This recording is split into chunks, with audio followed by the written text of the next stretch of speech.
ጤና ይስጥልን ውድ አድማጮቻችን፣ ለአሁን ያዘጋጀንላችሁ አጫጭር ዜናዎች ይዘን ቀርበናል። አብራችሁን ቆዩ።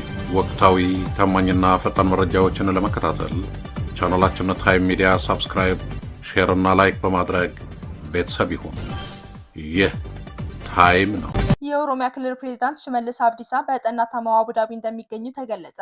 ባለፉት ጥቂት ሳምንታት ከህዝብ እይታና ከታላላቅ መንግስታዊ መድረኮች ርቀው የቆዩት የኦሮሚያ ብሔራዊ ክልላዊ መንግስት ፕሬዝዳንት አቦ ሽመልስ አብዲሳ በጠና ታመው በተባበሩት አረብ ኤምሬትስ በሚገኘው አንድ ከፍተኛ የሕክምና ተቋም ውስጥ ክትትል እየተደረገላቸው መሆኑ ተሰምቷል።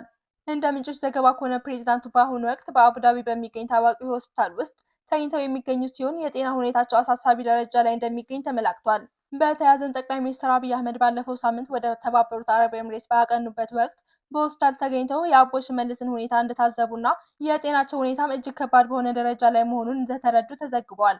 ፕሬዝዳንቱ ለረጅም ጊዜ በክልሉ ቁልፍ ስብሰባዎችና በይፋዊ የስራ እንቅስቃሴዎች ላይ አለመታየታቸው ለዜናው መባባስና ለተለያዩ ግምቶች መነሻ ሆኖ የቆየ ሲሆን አሁን እየወጡ ያሉ መረጃዎች ደግሞ ሁኔታው ከጤና ጋር መታወቅ ጋር የተያዘ መሆኑን እያረጋገጡ ይገኛሉ። ምንም እንኳን ከክልሉ መንግስትም ሆነ ከፌዴራል ኮሚኒኬሽን በኩል እስካሁን የተሰጠ ይፋዊ መግለጫ ባይኖርም የባለስልጣኑ ሁኔታ በፖለቲካው ረድፍ ከፍተኛ መነጋገሪያ ሆኖ ቀጥሏል።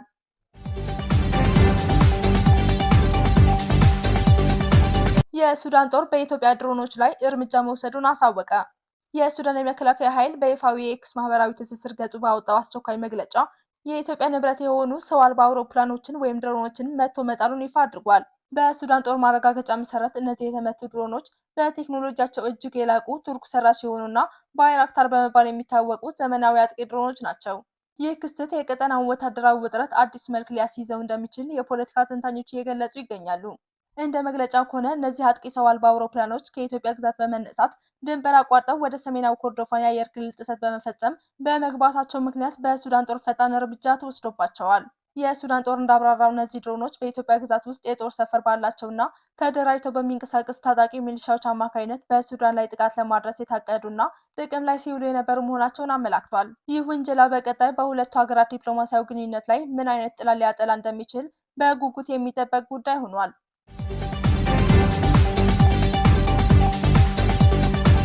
የአማራ ፋኖ ብሔራዊ ንቅናቄ አፍብን ሊቀመንበር አቶ ዘመነ ካሴ ለአሜሪካ የኢሚግሬሽን እና የጉምሩክ ማስከበሪያ አይሲኢ ተጠባባቂ ዳይሬክተር ቶድ ኤም ሊዮን በጻፉት ይፋዊ ደብዳቤ ተቋሙ ፋኖን ደረጃ 3 የሽብር ቡድን በማለት የጠራበትን አግባብ እንዲያብራራ መጠየቃቸው ታውቋል። ይህ ጥያቄ ሊቀርብ የቻለው ተቋሙ በማህበራዊ ሚዲያ ገጹ ላይ ከአንድ በቅርቡ ወደ ኢትዮጵያ ከተባረረ ግለሰብ ጋር በተያያዘ ባወጣው መግለጫ ላይ ፋኖን ከሽብር ቡድን ጋር ያይዘው በመጥቀሱ ሲሆን ይህም በኢትዮጵያውያንና በዲያስፖራው ማህበረሰብ ዘንድ ከፍተኛ ብዥታ መፍጠሩን ንቅናቄው ገልጿል። አፍብን በደብዳቤው ላይ እንደገለጸው ደረጃ 3 ወይም ታየር 3 የሚለው ስያሜ በአሜሪካ የኢሚግሬሽን እና የዜግነት ሕግ ወይም አይኤንኤ መሰረት በግለሰቦች የኢሚግሬሽን ጉዳይ ላይ ውሳኔ ለመስጠት የሚያገለግል የህግ ጽንሰ ሀሳብ እንጂ እንደ ውጭ ሀገር የሽብር ድርጅቶች ወይም ኤፍቶስ በይፋ መዝገብ ላይ የሚሰፈር ስያሜ አለመሆኑን በማብራራት ተቋሙ በይፋዊ መግለጫው ላይ የተጠቀመውን አገላለጽ በድጋሚ እንዲመረምርና ግልጽ ማብራሪያ እንዲሰጥበት ጠይቋል።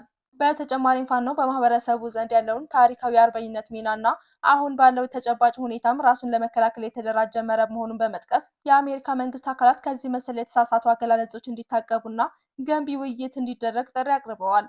ይህ ደብዳቤ በግልባጭ ለአሜሪካ የውጭ ጉዳይ መስሪያ ቤትና ለተለያዩ የህግ ወሳኝ ምክር ቤት ወይም ሴኔት አባላት እንዲደርስ የተደረገ ሲሆን ንቅናቄው ለህግ የበላይነትና ለሰብአዊ መብቶች መከበር ያለውን ቁርጠኝነትም በዚህ መግለጫው አረጋግጠዋል።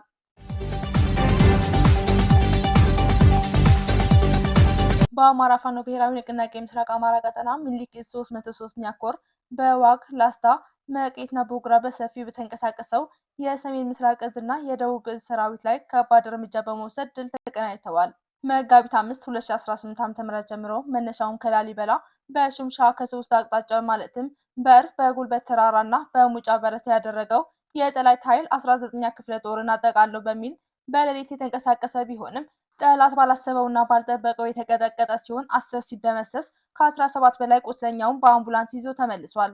በዚህ አውደ ውጊያ ላስታ ወረዳ ገላሱት ቀበሌ አባት አርበኛ መልካሙ አበራ ጠላት ተሰልፎ ወደ ወገን ቀጠና እያመራ መሆኑን ሲረዳ ከጣት ጥፍሩ እስከ ራስ ፀጉር የወረረው ደግሞ እንደ እቶን እሳት እየተንቀለቀለው የአባቶቹ ልጅ አርበኛው መሳሪያውንና ትጥቁን አሟልቶ ብቻውን ቀድሞ የደፈጣ ምሽግ በመያዝ የገጠማቸው ሲሆን 6ቱን እንደደመሰሰ ተኳሹ እንዳለቀበትና ጠላት እንደደረሰበት ሲያው አንዲት ፍሬ ጥይት ስትቀረው ለራስ በመጠቀም ታላቅ ገድል ለትውልድ የሚያስተላልፍ አኩሪ ታሪክ ሰርቶ ተሰውቷል።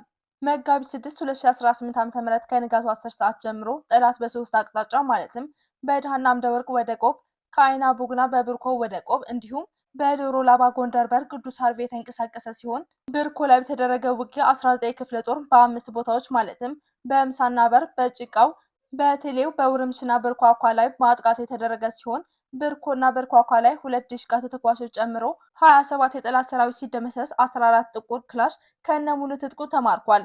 በሌላ መረጃ 19ኛ ክፍለ ጦር አባት አርበኞች በደሃና አምደ ወርቅ የመጣውን የጠላት ኃይል ሲያርበደብዱ የዋሉ ሲሆን አንድ ብሬን 8 ጥቁር ክላሽ ሲማርኩ 8 የጠላት ኃይልን ደምስሰዋል። በመጨረሻም የብልጽግና መከላከያ ሰራዊት ደቡብ እዝ 204ኛ ኮር 38ኛ ክፍለ ጦር አባል የሆኑትን 10 አለቃ ዮሐንስ ወንድሙንና ምክትል 10 አለቃ መሐመድ ሰይድ 2 ጥቁር ክላሽ 6 ካዝና 2 የደረት ትጥቅ 420 ክላሽ ተተኳሽ 6 የእጅ ቦምብ በመያዝ 30ኛ ክፍለ ጦርን መጋቢት 7 2018 ዓ.ም ተቀላቅለዋል።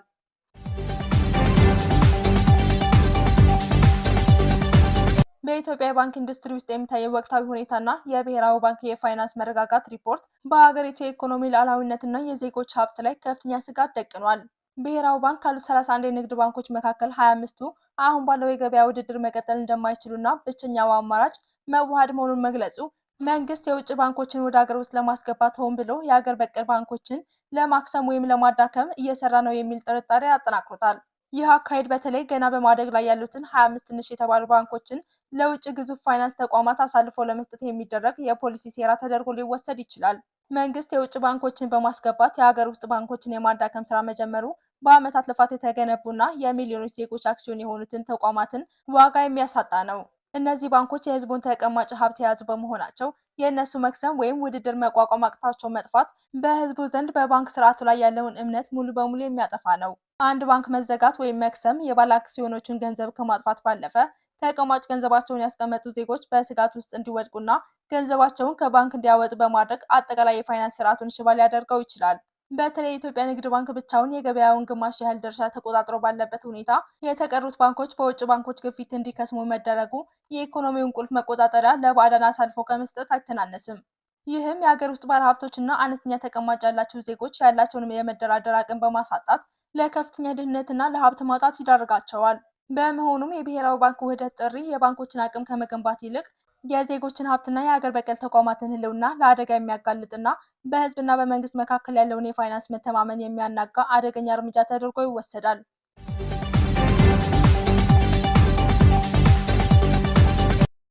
በፕሬዝዳንት ዶናልድ ትራምፕ አስተዳደር ውስጥ የጸረ ሽብር ከፍተኛ ባለስልጣን የነበሩት ግለሰብ አሜሪካ በኢራን ላይ የከፈተችው ጦርነት በመቃወም ከኃላፊነታቸው መልቀቃቸውን አሳወቁ።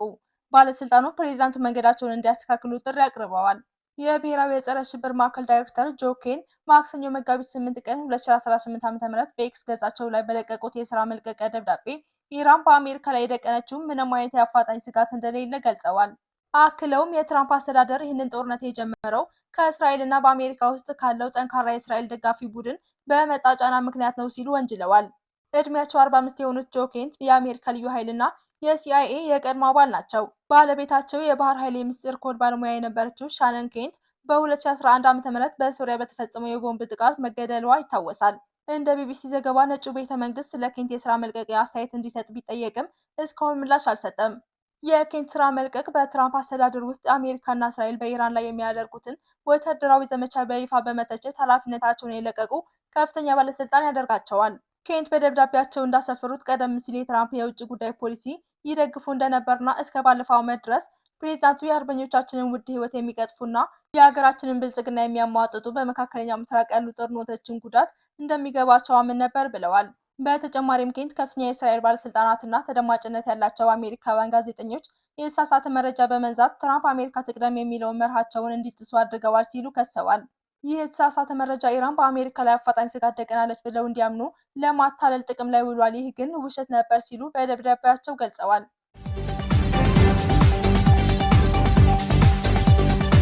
ውድ አድማጮቻችን ለአሁን ያልናቸው አጫጭር ዜናዎች እነዚህን ነበር። በቀጣይ እስከምንገናኝ ሰላም በያላችሁበት።